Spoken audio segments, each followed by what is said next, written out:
now I'm going to get really spiritual with you. I have to speak with like my guides, my angels, my spirit guides, just to make sure that it aligns.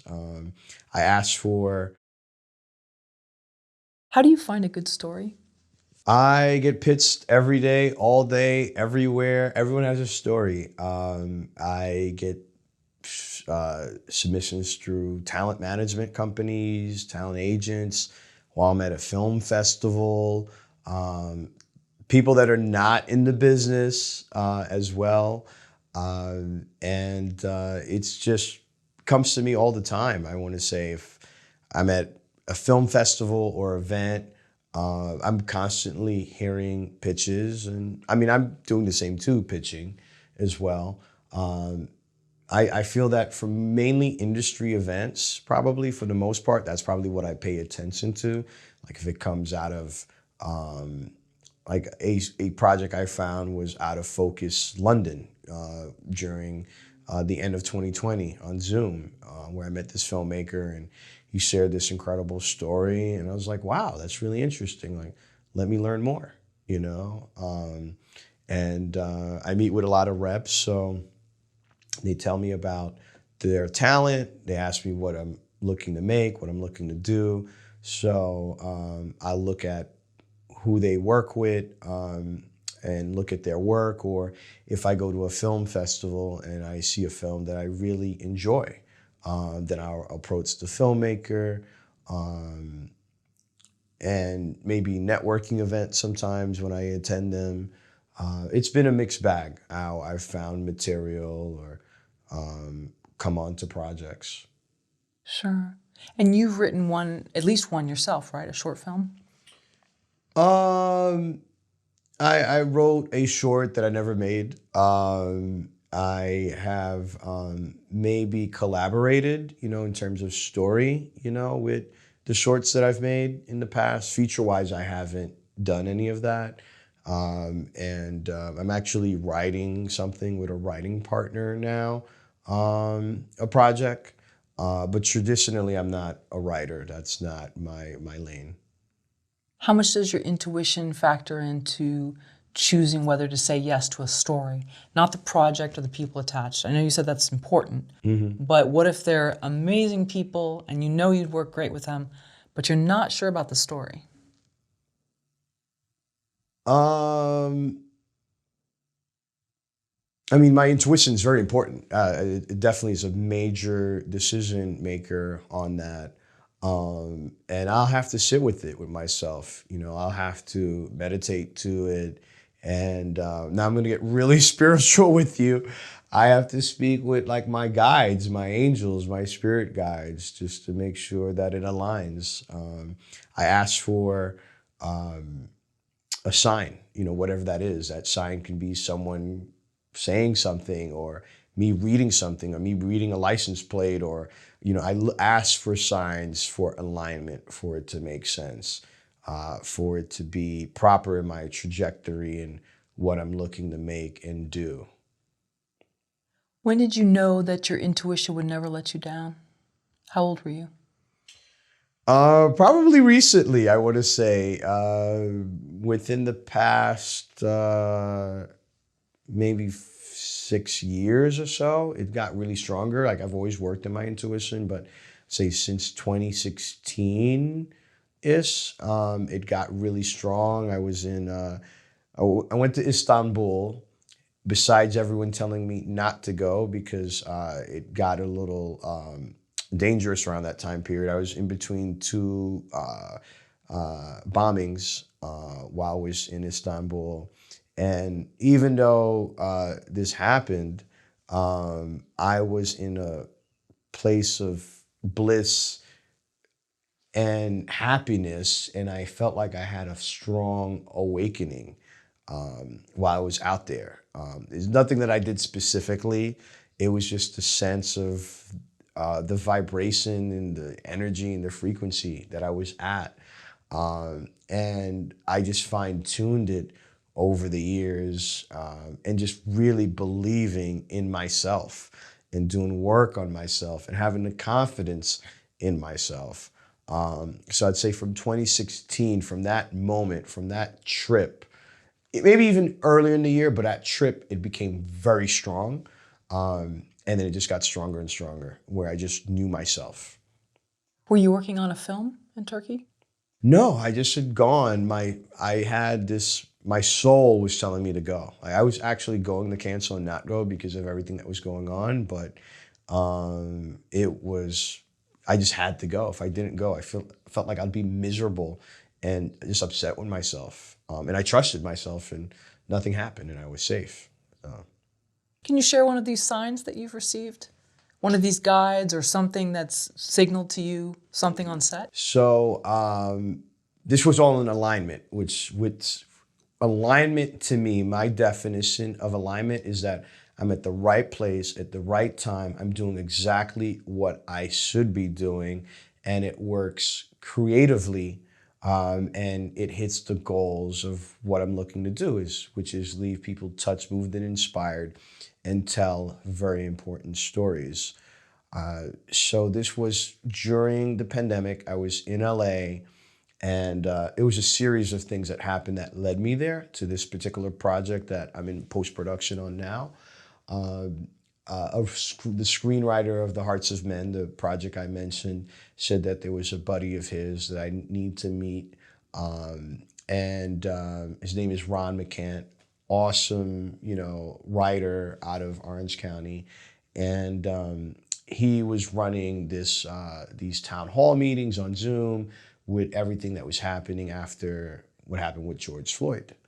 And his goal is to just empower people of color and educate. And he was already doing this. And when we talked, we were trying to figure out what can I bring to the table? How can I help? And after brainstorming, we basically came up with this HBCU tour, because what we realize is that you can see people of color in front of the screen, but what's really important is people of color behind the screen, and changing that. And it starts at the college level. I feel that it starts at the college level,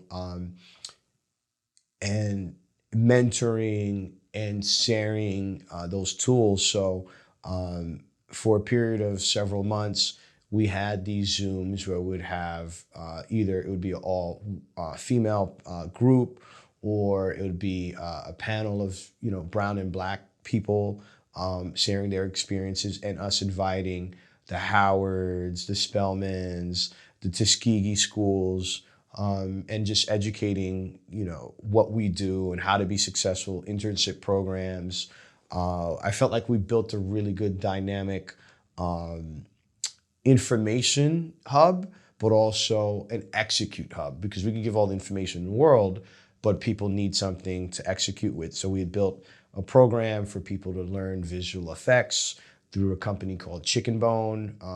They're in El Segundo, but they're worldwide. The head of the company is El Segundo, and he's become a great friend. And he developed a program where people can intern or learn about VFX, because most people don't know about VFX.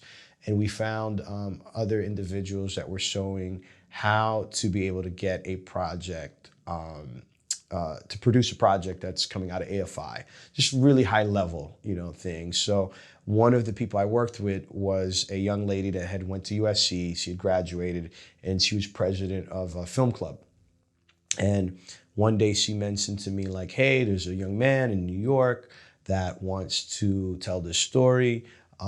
He's been trying to get it done before the pandemic happened. And this was, I want to say, we're in 2022. So this was in early 2021, I want to say, late 2020, maybe early 2021. And I said, yeah, I'd love to, hear more about it, because the kind of work that I'm making. And, she'd mentioned it was a short. Would you be open to it? And I said, well, it just really depends on the message. And when I got the script, I recognized the writer's name, the writer-director's name. And this gentleman I had met 2 years ago, because there was another young man from NYU. So the young lady that had introduced me went to USC, but this young man that wrote the script went to NYU grad. And I had met him 2 years ago because a friend of mine had done a film called My Nephew Emmett that won. I think it was either the student Oscars or he won the Oscars as a short, and it was a very impressive short around Emmett Till, and it was playing somewhere in Williamsburg, and I went to the screening, and there were other films that were playing, and he introduced me to this young man, and he was West Indian, and he had this amazing short that he did, and I was blown away. I was like, wow. And from that point, I just kind of tracked him and what he was up to, his career. And then I had saw that he had a fellowship at Sundance through Black House.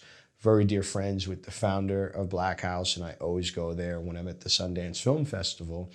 And I was like, wow, I'm following his journey. I'm so happy for him. And then he ended up working, well, he didn't end up working. He ended up getting like, I think the Jack Daniels Award.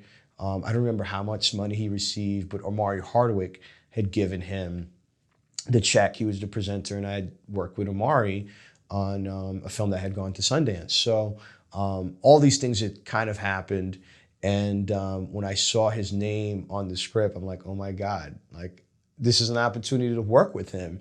And I've been tracking him for so long. Just part of it is strategy, and part of it is just if I see something and I see his name somewhere, like then I look a little bit more. So it was organically too. And when that came to me and the pieces were kind of together, I'm like, wow, like I'd love to work with him. And after reading the story was based off a documentary, a PBS documentary that was made. It was inspired. It wasn't based off the documentary. It was inspired off the documentary. And the documentary had done really well. And it dealt with a young, a young 16-year-old man that was incarcerated as an adult for a crime that he was, I want to say he was going to commit, but he didn't commit it. And he was forced by the abuser to do this crime. It wasn't his choice. And it was very hard to watch that documentary. It makes you want to cry, and, you get upset with the system. And I felt it was my responsibility to help tell the story and get behind the writer-director and the story. And it just aligned with my vision, my goals, and the fact that I've been just tracking this young man. So it just made sense. I had read the script. I had some notes on it. I had shared it with the team. They had notes on it. So I knew it still needed work, but I knew I wanted to work with him, and I liked the premise of the story, which is why I got behind it. And this was like the end of 2020, beginning of 2021, I want to say. And we shot it November of 2021. So now it's in post. And probably the end of this year, or late fall of this year, we'll begin our festival submission, with this project.